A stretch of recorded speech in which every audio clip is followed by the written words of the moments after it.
नमस्ते, मैं हूं संजय दीक्षित और आप देख रहे हैं दी जयपुर डायलॉग्स।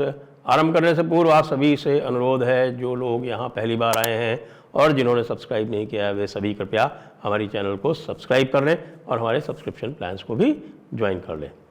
आज पुनः एक रेल एक्सीडेंट हुआ है और वो रेल एक्सीडेंट पश्चिम बंगाल में हुआ है।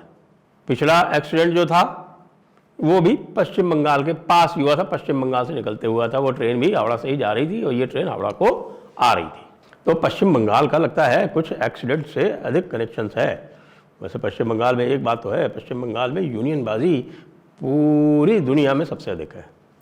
तो खैर अभी तो इन्वेस्टिगेशन होना बाकी है, हमें पता नहीं कि इस एक्सीडेंट में क्या हुआ।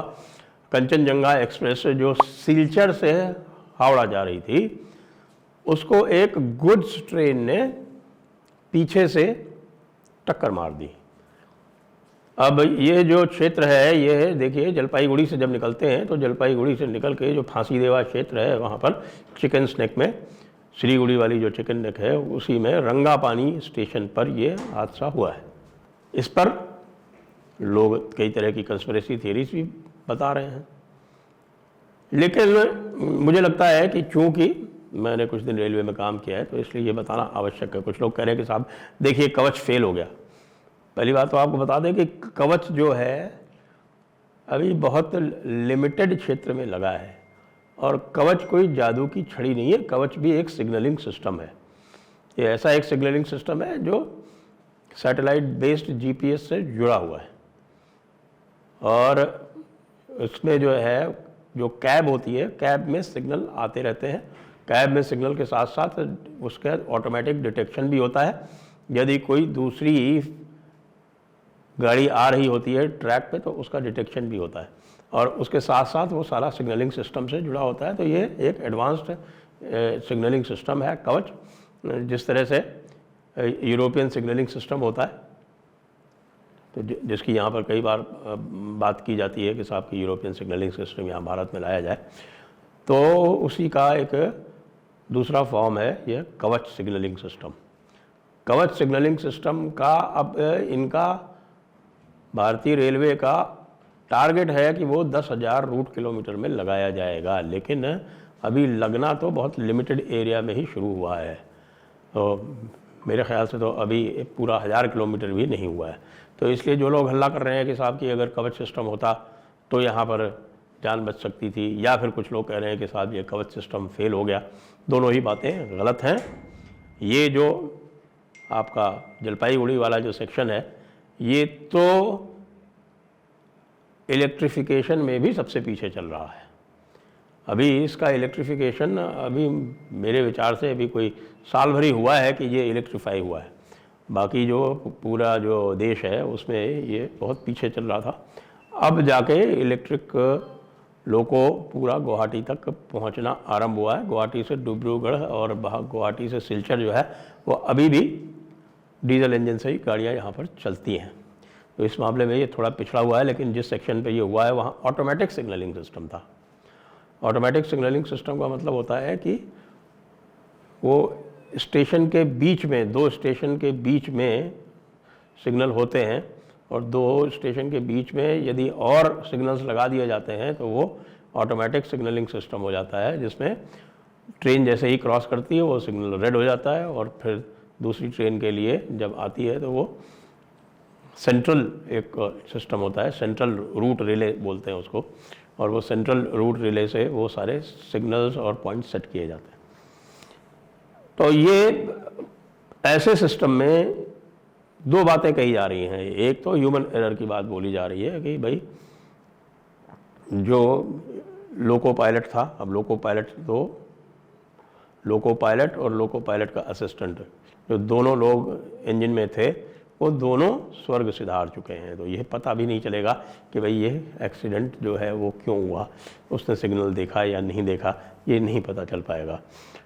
जहाँ तक सिग्नल की बात है, सिग्नल में यदि कोई ख़राबी होती है तो उसका डिफ़ॉल्ट ये है कि मान लीजिए सिग्नल ख़राब हो गया तो सिग्नल ख़राब होते ही जैसे ही इसमें कोई भी, यदि मान लीजिए कोई कम्युनिकेशन एरर है, XYZ कोई इस तरह की बात चीज़ है, जैसे कुछ लोग कह रहे हैं कि साहब वो सिग्नल जो था वो 5:50 पर ख़राब हो गया था। तो यदि सिग्नल ख़राब होगा तो उसकी डिफ़ॉल्ट एस्पेक्ट जो है, देखिए जो सिग्नल के जो अलग अलग कलर्स होते हैं उनको बोलते हैं एस्पेक्ट्स। तो ये होते हैं यहाँ पर ऑटोमेटिक सिग्नलिंग सिस्टम में ये multiple aspects colour light signalling, MACLS, ये यहाँ पर सिस्टम होता है। और इसमें 2 येलोज़ और 1 रेड और 1 ग्रीन, ये इस तरह का सिस्टम होता है। 2 येलोज़ इसलिए होते हैं कि ये हर एस्पेक्ट आगे के सिग्नल की भी जानकारी दे देती है।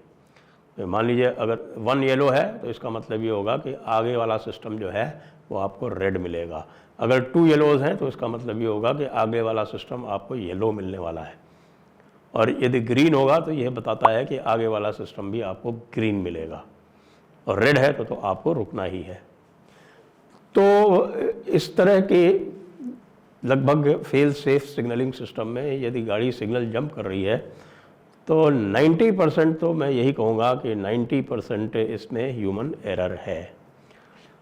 10% क्या हो सकता है, तरह तरह की और क्या सैबोटाज हो सकते हैं। भाई जो क्षेत्र है पश्चिम बंगाल का, वहाँ का लॉ एंड ऑर्डर सब जानते हैं। अब वहाँ किसी ने ड्राइवर्स के साथ में कोई छेड़छाड़ कर दी हो, कुछ और कर दिया हो, क्या किया है ये तो अब बाकी इन्वेस्टिगेशन से ही पता चलेगा। लेकिन जो तरह तरह की कंस्पिरेसी थ्योरीज बताई जा रही हैं अभी तक मैं उन पर किसी पर विश्वास करने लायक नहीं समझता हूँ। लेकिन ये बात अवश्य है कि भारतीय रेलवे को ये ध्यान देना पड़ेगा कि भाई ऐसी गलतियाँ क्यों हो रही हैं। एक तो सबसे बड़ी जो समस्या है मुझे लगता है आज से नहीं है, ये बहुत पुरानी समस्या है। और वो पुरानी समस्या ये है कि जो कंडीशन, जिस कंडीशन में रेलवे लोको पायलट काम करते हैं, जो इंजन्स में जिस प्रकार की मिनिमम सुविधाएं हैं वो उचित नहीं हैं। उनके लिए वहाँ पर टॉयलेट तक की सुविधा नहीं होती है। और आजकल तो अब महिला लोको पायलट्स भी आने लगी हैं, उनके लिए तो बहुत गंभीर समस्या हो रही है। और इसके लिए रेलवे जो पायलट, ये लोको पायलट एसोसिएशंस हैं, समय समय पर ये आंदोलन भी करती रहती हैं। कई बार तो इन्होंने बायकॉट तक भी किया है, लेकिन बाद में रेलवे के इंटरेस्ट में ये काम करते रहते हैं। लेकिन ये तो लगभग सब ह्यूमन कंडीशंस हो गई।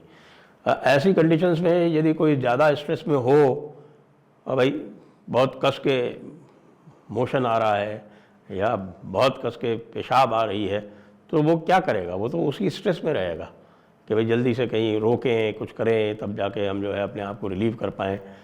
लोग तो बोतल तक रखते हैं।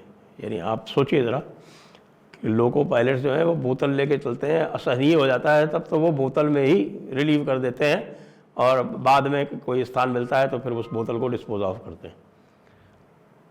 एसी नहीं होता लोको पायलट के कैबिन में। अब आप ये सोचिए कि ये लोको पायलट गाड़ी चलाता है, सर्दियों में 1 डिग्री 2 डिग्री की सिचुएशन होती है पूरे नॉर्थ इंडिया में, ऐसे में गाड़ी चलाते हैं। या गर्मियों में भयंकर गर्मी, बगल में पीछे आपकी मोटर चल रही होती है इंजन की, इलेक्ट्रिक मोटर होती है इलेक्ट्रिक इंजन में। डीजल इंजन में तो पूरा डीजल इंजन होता है, कितनी गर्मी वो प्रोड्यूस करता है।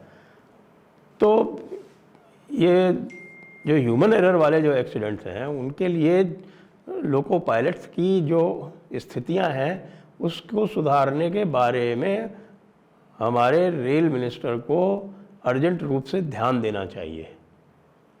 क्योंकि हमारा लोको पायलट जो है वो ऐसी कंडीशंस में काम कर रहा है जैसे में पूरी दुनिया में या पूरी जो आपका डेवलप्ड वर्ल्ड है, जो हम बनना चाहते हैं, विकसित भारत की बात हम करते हैं, तो विकसित भारत में कम से कम जो हमारे लोको पायलट रेलवेज के हैं उनको एक विकसित इंजन तो दे दिया जाए जिसमें वो सुचारू रूप से अपना कार्य कर सकें। मुझे याद है जब मैं रेलवे में था तब इस तरह की बात आती थी, हम कहते थे कि भाई हम देखिए हम लोग तो एसी में चल जाते हैं ऑफिसर्स और ये लोग ऐसी कंडीशंस में काम करते हैं। उस समय अधिकतर डीजल इंजन हुआ करते थे, इलेक्ट्रिक इंजन कम हुआ करते थे। तब हमारे ऑफिसर क्लास से आर्ग्यूमेंट ये आता था कि देखिए अगर एसी वगैरह लगा देंगे ना तो उनको नींद का झोंका आ जाएगा। मैं कहा भाई तो फिर आप अपने ऑफिस में क्यों एसी लगाते हैं? आप अपने ऑफिस में एसी में बैठते हैं, वहाँ नींद का झोंका नहीं आ जाता? तब तो आप आराम से काम करते रहते हैं। और बाद में कहते हैं कि साहब देखिए हमारी वर्क एफिशिएंसी इंप्रूव हो गई। तो जनहानि तो 5 जनों की ही हुई है, लेकिन प्रश्न चिन्ह बहुत बड़ा खड़ा हो रहा है रेलवे के ऊपर। बहुत समय तक, बहुत लंबे समय तक कोई दुर्घटना नहीं हुई थी, बिल्कुल दुर्घटना मुक्त एक सिस्टम था लगभग 2 वर्ष तक।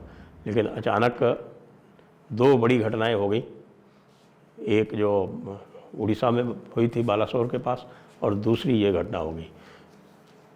और मुझे लगता है कि जो मैंने सुझाव दिए हैं उनके बारे में शीघ्र विचार करना चाहिए रेलवे मिनिस्टर को, नहीं तो रेलवे मिनिस्टर की जो बड़ी बड़ी जो बातें आती हैं वो सब निरर्थक हो जाएंगी। कितना भी आप विकास कर लें, कितना भी आप एडवांस वंदे भारत चला लें और सब चला लें, लेकिन यदि ये बेसिक चीज़ें नहीं हो पाएंगी तो फिर दिक्कत आएगी। वंदे भारत का जो लोको पायलट है वो तो एसी में बैठ के काम करता है, उसकी जो सिचुएशन है वो तो दुनिया में बेस्ट है। तो भाई जो मालगाड़ी वाला है या जो दूसरे जो इलेक्ट्रिक लोको वाले हैं उनकी क्यों नहीं? ह्यूमन एरर को मिनिमाइज़ करने के लिए कार्य किया जाए। जय हिंद, जय भारत, वंदे मातरम।